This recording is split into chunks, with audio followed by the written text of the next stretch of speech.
बिस्मिल्लाहिर्रहमानिर्रहीम। बेटे, बेटियाँ, बीवी, शौहर, इनका मीरास में कितना हिस्सा बनता है वो हमने पढ़ लिया।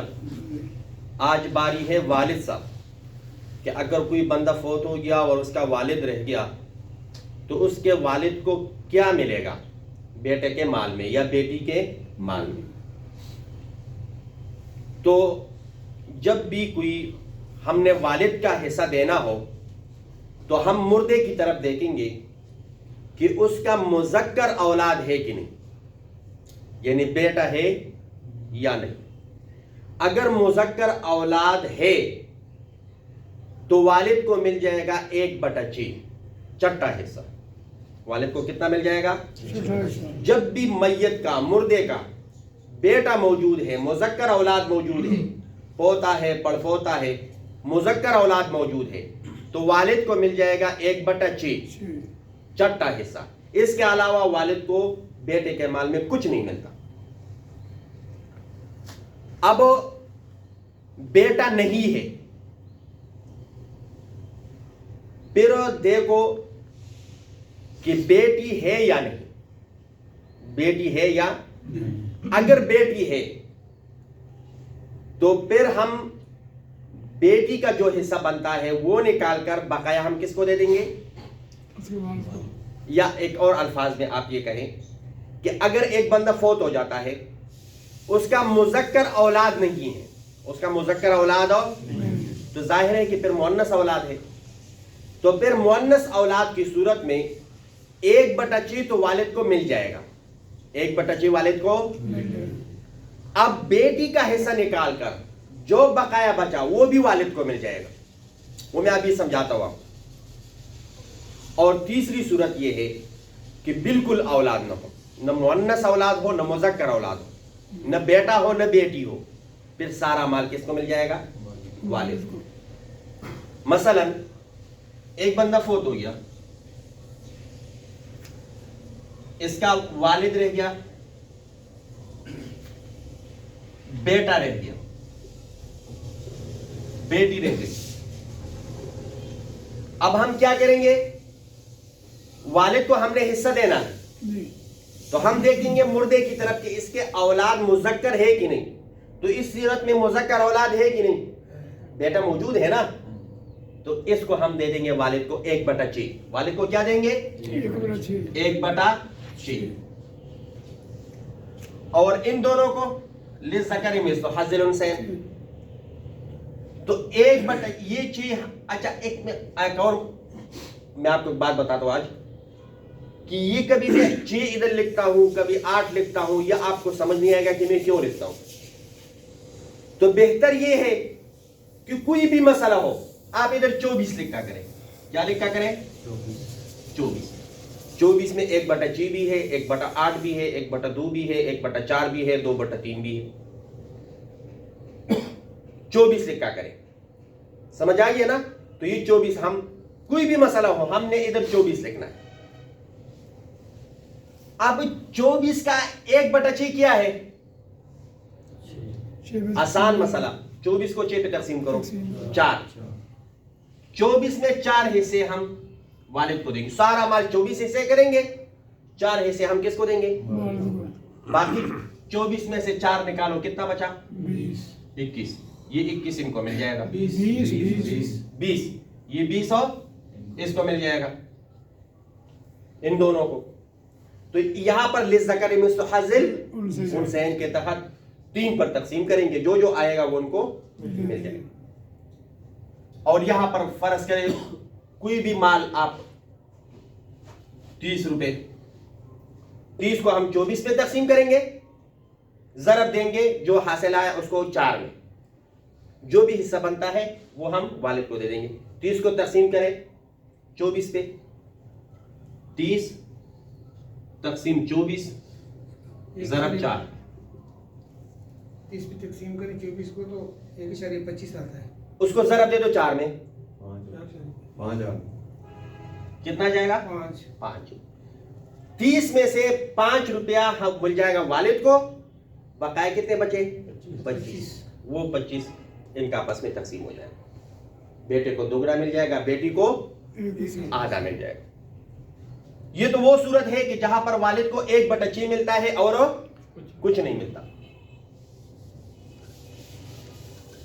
अब दूसरी सूरत, 1/6 भी मिलता है और बाकी वरसा से अगर कुछ बच जाता है वो भी समेट लेता है। फर्ज करें एक बंदा फौत हो गया, उसका वालिद रह गया, बीवी रह गई, बेटी रह गई, एक है या ज्यादा जितने भी, तो इस सूरत में हम वालिद को 1/6 तो दे देंगे, क्योंकि वालिद 1/6 से कभी भी महरूम नहीं होता। बेटी को हम देंगे 1/2, एक बेटी है 1/2। जब एक बेटी हो उसको क्या मिलता है? 1/2। अभी मैंने आपको क्या कहा कि ऊपर हम क्या लिखेंगे? 24। 24 का 1/6 क्या है? 4। 24 का 1/2 क्या है? 12। 12 और 4 कितना हो गया? 16। 24 में से 16 निकालो, बकाया कितना बचा? 8। अब ये 8 का क्या करें? ये 8 भी वालिद को दे देंगे, जमा 8।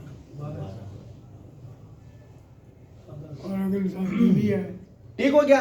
बीवी है तो साथ बेटी भी है, बीवी है उसकी, अच्छा, बेटी भी है, बेबी है। एक बंदा फौत हो गया, एक बीवी है, वालिद भी एक है, बेटी है, बेटी है, वालिद भी है उसका। एक वालिद है। ये कह रहे हाँ, बीवी को क्या मिल जाएगा? औलाद मौजूद है, हाँ, 1/8। बेटी को क्या मिल जाएगा? पहले 1/2। 1/2 पहले बीवी को मिलेगा सारे माल से। जिसको भी देने नहीं, आप बेटी को वालिद का अगर को 1/6 देते हैं तो फिर उस माल से देंगे बीवी को 1/8। मैं बताता हूं, तमाम माल से बीवी को क्या मिला? 1/8। तमाम माल से बेटी को क्या मिला? 1/2। यहां पर 1/6, 1/6। अब मैंने आपको क्या कहा था, ऊपर क्या लिखेंगे? 24। 24 में से 1/8 क्या है? 3। 1/2 क्या है? 12। 1/6 क्या है? 4। 4 और 12 कितने हो गए? 16 और 3 कितने हो गए? 19। 24 में से 19 निकालो, बाकी कितना बचा? 5। वो 5 भी। अब समझ आ गया?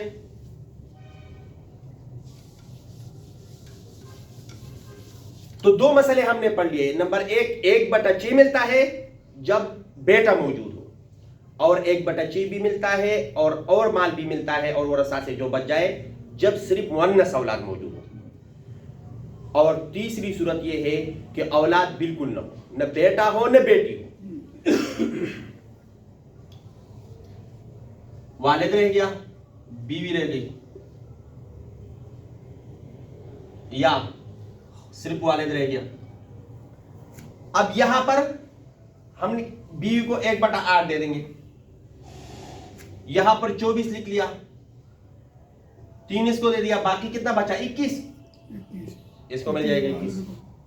यहां पर सारा माल 1/1, एक इधर लिख लिया, एक इधर लिख लिया, सारा माल वालिद को मिल जाएगा। समझ आ गया? मुश्किल तो नहीं है।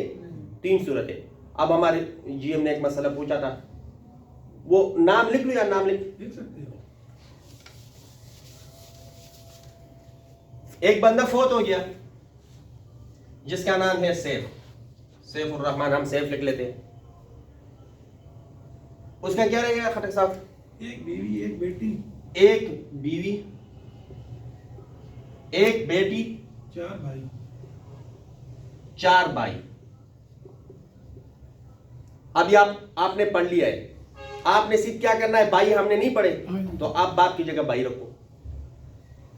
देखो, एक बीवी को क्या मिलता है जब औलाद हो? 1/8। या आपने हल करना है, मैंने हल नहीं करना। 1/8। जब बेटी एक है उसको क्या मिलता है? 1/2। यहां पर आप 1/1 लिखो। वैसे अब हम यहां पर क्या लिखेंगे? 24। 24 में 1/8 क्या बनता है? 3। 24 को 8 पे तकसीम करें, क्या आएगा? 3 24 का 1/2 क्या आएगा?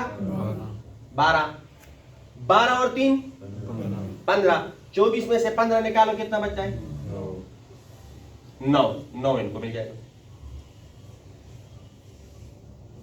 ठीक हो गया। अब पैसे कितने उनके, वो तनख्वाह कितना है? 30 लाख। मोबाइल निकाले। 30 लाख।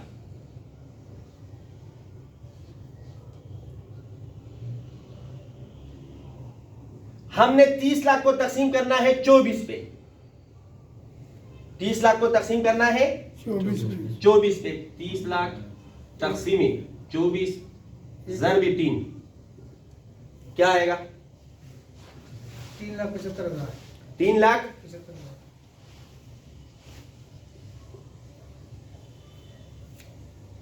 30 को तकसीम करो 24 पे, ज़रब दे दो 12 में।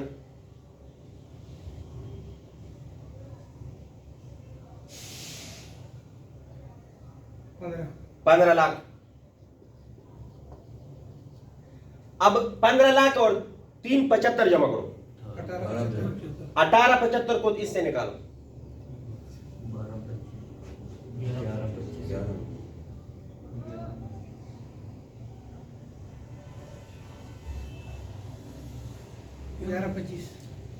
11